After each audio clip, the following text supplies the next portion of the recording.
আসসালামু আলাইকুম রহমতুল্লাহ। কেমন আছেন সবাই? আশা করি আল্লাহর রহমতে সবাই ভালো আছেন, সুস্থ আছেন এবং সবাই নিরাপদে আছেন। তো সবাইকে আজকে ভিডিওতে স্বাগতম। আজকে হচ্ছে ২ টা বিষয় নিয়ে আলোচনা করব। এক হচ্ছে বর্তমানে প্রেস ক্লাবের সামনে যে শিক্ষা প্রতিষ্ঠান জাতীয়করণের জন্য আন্দোলনটা হচ্ছে সেটা নিয়ে। আর দ্বিতীয়ত হচ্ছে চতুর্থ গণবিজ্ঞপ্তির যে চূড়ান্ত সুপারিশ সেটা নিয়ে। তো যারা ভিডিওটি প্লে করছেন সবার কাছে রিকোয়েস্ট সম্পূর্ণ দেখবেন। আর যারা আমার চ্যানেলে নতুন প্লিজ চ্যানেলটি সাবস্ক্রাইব করে পাশে বেল আইকনে ক্লিক করে দিবেন। তো প্রথমেই আসি হচ্ছে যে এমপিওভুক্ত শিক্ষা প্রতিষ্ঠান জাতীয়করণের জন্য যে আন্দোলনটা হচ্ছে প্রেস ক্লাবের সামনে, এটার বিষয়ে। তো আমরা জানি যে গতকালকে একটা মাননীয় শিক্ষামন্ত্রীর সাথে তাদের একটা বৈঠক ছিল। বৈঠকের পরে যে ফলাফলটা আসছে সেটা তেমন আশাব্যঞ্জক না। বলা যায় এখান থেকে এক প্রকার মানে ব্যর্থ হয়ে ফিরে আসছেন শিক্ষক নেতারা যারা সেখানে গিয়েছিলেন। কারণ হচ্ছে শিক্ষামন্ত্রী তাদের যে মূল যে দাবি জাতীয়করণ সেটার ব্যাপারে একদম না করে দিয়েছেন যে জাতীয়করণ এই মুহূর্তে সম্ভব না। আর আগামী যে নির্বাচনের আগে এটা সম্ভব না।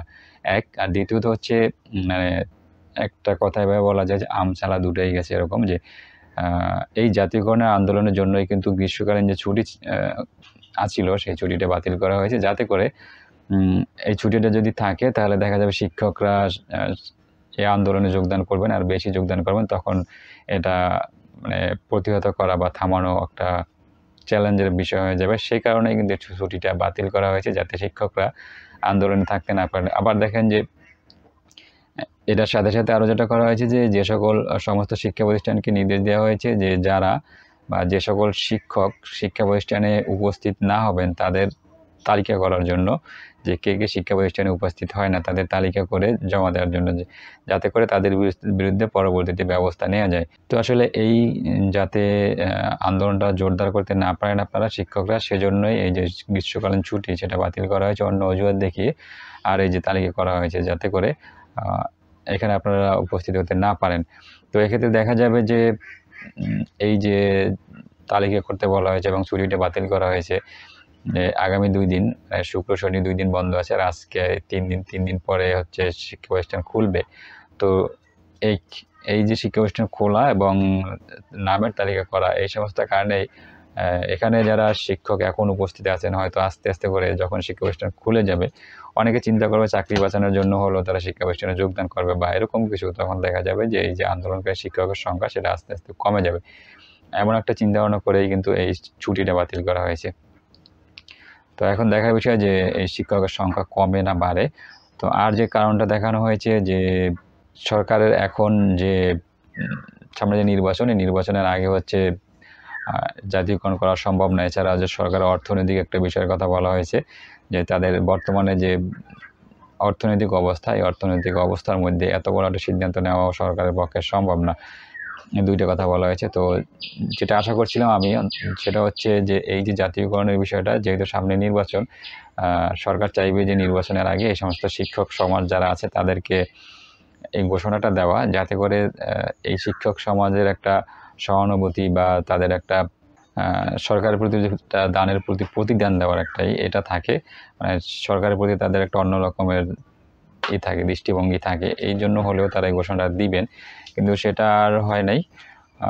হয়েছে তার উল্টাটা, মানে সরকার সেই ঘোষণাটা থেকে ঘোষণা দেয় নাই।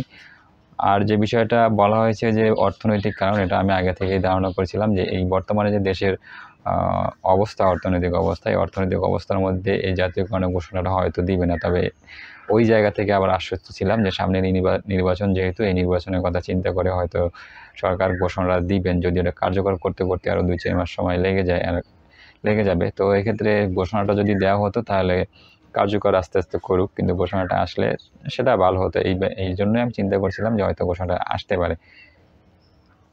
তো কালকে যে মিটিংটা হয়েছে, আসলে এই মিটিংটা শিক্ষক নেতাদের মধ্য থেকে যেটা জানানো হয়েছে সেটা হচ্ছে যে আসলে তাদের সাথে কোনো মিটিংই হয় না। তাদেরকে ডাকা হয়েছে, ডাকার পরে ওখানে স্বাধীনতা ফোরাম নামে একটা শিক্ষক সংগঠন ছিল, সেখানে সমস্ত শিক্ষকের ওখানে যে চেয়ারগুলো ছিল তারাই ওখানে সম্পূর্ণ দখল করে রাখছেন এবং তাদের কোনো কথাই শিক্ষামন্ত্রী শুনেন নাই একটা কথা ছাড়া।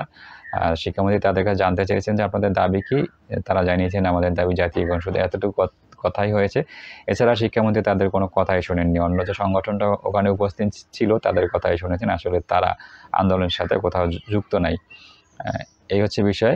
তো এখন হচ্ছে এখানে আন্দোলনরত শিক্ষক যারা আছেন তাদের দাবি হচ্ছে যে যে কোনো মূল্যে তারা প্রধানমন্ত্রীর সাথে সাক্ষাৎ করতে চান। প্রধানমন্ত্রীর সাথে 5 মিনিটের যদি সাক্ষাৎ করতে পারেন, তারপরে হলেও সেটা হলেও হচ্ছে তারা সেখান থেকে চলে যাবেন। প্রধানমন্ত্রীর কথা শুনে তারপরে এখান থেকে চলে যাবেন বলে তারা জানিয়েছেন। এখন দেখার বিষয় যে প্রধানমন্ত্রী তাদের সাথে কতদিন সাক্ষাৎ করেন এবং তারা এই আন্দোলনটা কতদিন চালিয়ে যেতে পারেন। হয়তো রবিবারের পর থেকে তাদের এখান থেকে চলে যাওয়ার জন্য বিভিন্ন ধরনের চাপ থাকবে। শিক্ষা প্রতিষ্ঠান খোলার পরে অনেকে এমনিতেই চলে যাবেন চাকরি বাঁচানোর জন্য, অথবা সরকার থেকে যে কোনো ধরনের চাপ প্রয়োগ করা হবে, আরও অন্য ধরনের চাপ প্রয়োগ করা হতে পারে যদি প্রধানমন্ত্রী এর মধ্যে সাক্ষাৎ না করেন। তো যাই হোক, এখন সেটা হচ্ছে দেখার বিষয় যে শেষ পর্যন্ত কী হয়। শিক্ষকরা কতদিন আন্দোলন চালিয়ে যেতে পারেন, আর সরকারের পক্ষ থেকে এই বিষয়টা নিয়ে সমাধানের জন্য কী পদক্ষেপ গ্রহণ করা হয়। তো এখন আসি যে চতুর্থ গণবিজ্ঞপ্তির চূড়ান্ত সুপারিশের বিষয়ে। তো এই দুইটা বিষয় কিন্তু একটা জায়গায় আমি মিলাবো, যার কারণে দুইটা বিষয় নিয়ে একই ভিডিওতে আমি আলোচনা করছি। চতুর্থ গণবিজ্ঞপ্তির চূড়ান্ত সুপারিশ সেটা হচ্ছে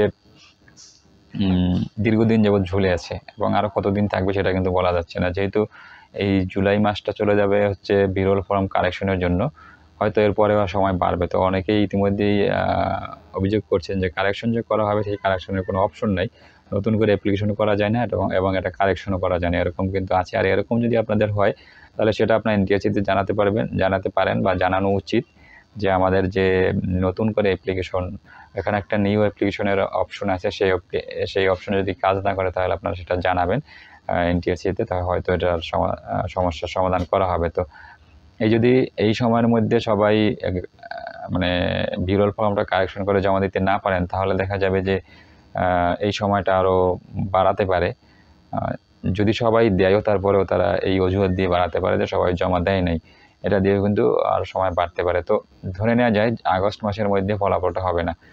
এরপরে যদি কোনোভাবে সেপ্টেম্বর মাসের মধ্যে ফলাফলটা না হয় তাহলে কি হবে সেটা একটু বলি। আর সেপ্টেম্বর মাসের মধ্যে না হওয়ার সম্ভাবনাটা একটু কম আছে যদিও, কিন্তু এনটিআরসি তো চাইলে কিন্তু পারে, আরও বিভিন্ন দিক বিবেচনা করে কিন্তু এটা আরও পিছিয়ে দিতে পারে। এনটিআরসি এবং দায়িত্বপ্রাপ্ত কর্তৃপক্ষ যারা আছে তারা চাইলে এটা পিছিয়ে দিতে পারেন। তো কোনো না কোনোভাবে যদি আগস্ট আর সেপ্টেম্বর মাস, এই 2 মাসের মধ্যে ফলাফলটা দেয়া না হয় চূড়ান্ত ফলাফল, তাহলে কিন্তু এটা নিয়ে আপনাদের কপালে অনেক দুঃখ আছে, কারণ এরপরে আর ফলাফলটা আসার সম্ভাবনা মানে আরও অনেক বিলম্ব হবে। কারণ হচ্ছে আমরা জানি যে ডিসেম্বরের শেষের দিকে অথবা জানুয়ারির প্রথম দিকে বাংলাদেশে নির্বাচন হবে, জাতীয় সংসদ নির্বাচন। আর একটা নির্বাচন আসলে স্বাভাবিকভাবেই কিন্তু এটা নিয়ে দেশে একটা অন্য রকমের পরিবেশ সৃষ্টি হয়, যদিও ইতিমধ্যেই কিন্তু দেশে একটা অন্য রকমের পরিবেশ শুরু হয়ে গেছে। তো আরও 1 মাস 2 মাস পরে এই পরিবেশটা কিন্তু আরও ঘোলাটে হয়ে যাবে, আরও পরিবর্তন হয়ে যাবে পরিবেশটা। আর সরকারেরও তখন এক চিন্তাভাবনা থাকবে নির্বাচনটা নিয়ে, যে নির্বাচনটা কীভাবে করা যায়, নির্বাচনে জেতা যায়, বা সবারই এই চিন্তাভাবনাই থাকবে। তো তখন এই যে শিক্ষক নিয়োগ বা অন্য কোনো নিয়োগ বা অন্য কোনো কার্যক্রম, এই বিষয়গুলোর উপরে তেমন কোনো গুরুত্ব আরোপ থাকবে না।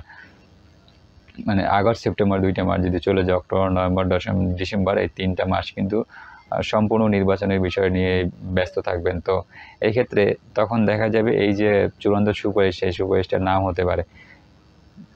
তো আপনাদের হাতে কিন্তু সময় আছে 2 মাস। এই 2 মাসের মধ্যে যদি আপনাদের ফলাফলটা না আসে, তাহলে পরবর্তীতে যদি এরকমটা হয়ে যায় যে নির্বাচনের আগের ফলাফলটা আসছে না, নির্বাচনের জন্য দেশের পরিস্থিতি, সরকারের পরিস্থিতি সব কিছু মিলিয়ে ফলাফল প্রকাশ করা এখন সম্ভব না, বা দেশে যদি ওই সময় মানে বর্তমান যে সরকার আছে তারা যদি না থাকে, বা সরকার থাকলেও কিন্তু ওই সময় নির্বাচনকালীন যে সরকারটা থাকবেন তাদের সম্পূর্ণ তারা একটু ছোট পরিসরে থাকেন, তাদের যে মন্ত্রী পরিষদ সেটা ছোট পরিসরে থাকেন। তো সব কিছু মিলিয়ে কিন্তু এই পরিবেশটা নাও থাকতে পারে যে চূড়ান্ত সুপারিশের পরিবেশ।